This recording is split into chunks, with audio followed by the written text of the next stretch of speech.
Good morning for you. Congresswoman Marsha Blackburn is calling for across-the-board spending cuts in Washington. And she's put her ideas on the web to get your feedback and get this grassroots movement to tell Washington to do this. We're all familiar with social networking.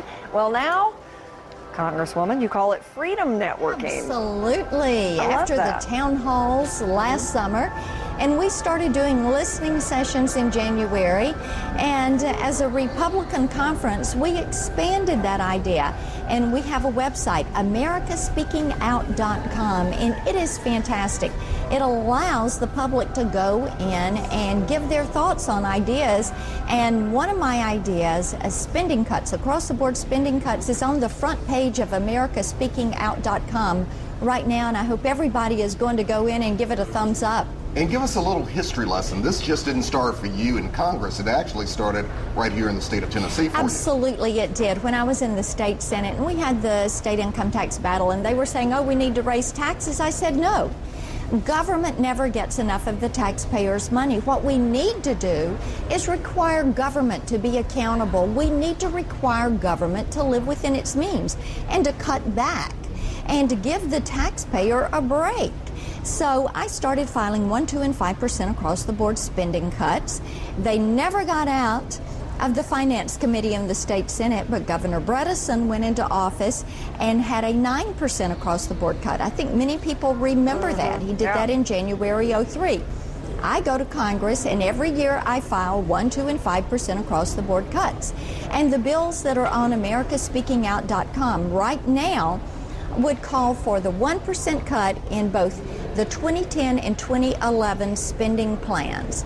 2%, 2010 and 2011, 5%, 2010, 2011, and we want people to weigh in and let us know which one of those three that they favor, and then what I'll be able to do is, after 30 days, file a discharge petition and compel the Speaker to move one of those votes of those bills to the floor. And what you hope is that there's enough of a groundswell that you can tell the Speaker, look, this is what the public wants. Give us a concrete example. What would a 1% cut, just pick a department, what would it mean to, say, the education department? Well, my bills are written to cover discretionary spending. Okay. And if you go in and you make that 1% across the board cut, you're talking maybe $5 billion. But look at what happens if you take the budget document, and of course this year they didn't do a 5-year budget spending plan, which is what we are compelled by law to do.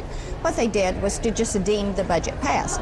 But if you apply that to all 5 years, what is happening is you're cutting 1% per year for 5 years. So at the end, you're making a 5% reduction. A penny on a dollar, I think everybody can find a way to save a penny on a dollar. We've done it at home. A all. lot of people wondering now, are we, though, talking about budget cuts when it comes to the Defense Department, maybe Homeland Security, or are we talking about those areas? No, we exempt out Defense, Homeland Security, and Veterans, because those are our critical security issues. And what we should do is look at this discretionary spending first. Again, these are first steps. 1%, 2%, and 5% across the board in that discretionary spending. Make those reductions first. Kind of get that snowball going first. And then come back and look at the operational ends of other programs and other areas and get that spending under control. Do you know, June 30th, there was a $160 billion increase in the federal deficit. $160 billion increase. That one day, that was more than the entire 2007 federal deficit. The federal spending is out of control. It was out of control under President Bush. It's out of control under President Obama. It's just out of control. It is time for Congress to exercise their leadership. Why is this sounds so simple. Yes. Every household in America over the last 2 years has cut something out. Why is it just, it doesn't seem like they're listening to you. Why is it so hard to comprehend up there? Right, and when you go to americaspeakingout.com and read the posts from some of the bill-paying moms, as I call them. It is bill-paying moms who are saying, absolutely, a bureaucrat ought to be able to look at what they have to spend and save a penny on a dollar.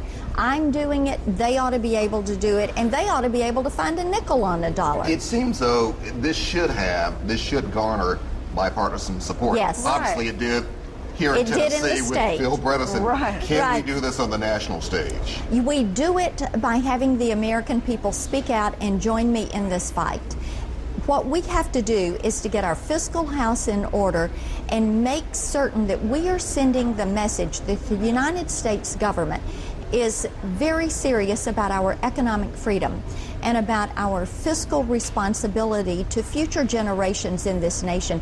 And we realize that economic freedom and political freedom are linked. We have to make certain that we do our part, and it begins by making reductions. A penny, 2 pennies, a nickel out of a dollar of federal spending. Are you seeing bipartisan support to the website? Are people saying, look, you know, people always think Democrats want to spend money, but I'm a Democrat and do this. I mean, are you seeing that kind of thing? Not only are we seeing it on the website, but we started seeing it last summer from people who were showing up at the town halls and then came to the listening sessions. And last night I was over in Chester County, and a lady who was absolutely wonderful and has been a conservative Democrat, and she said, I just cannot support what I'm seeing take place in Washington, D.C. right now.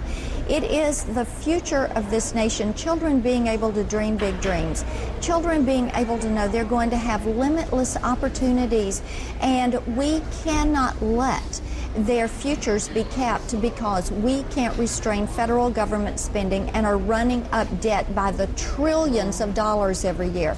It's inexcusable. Very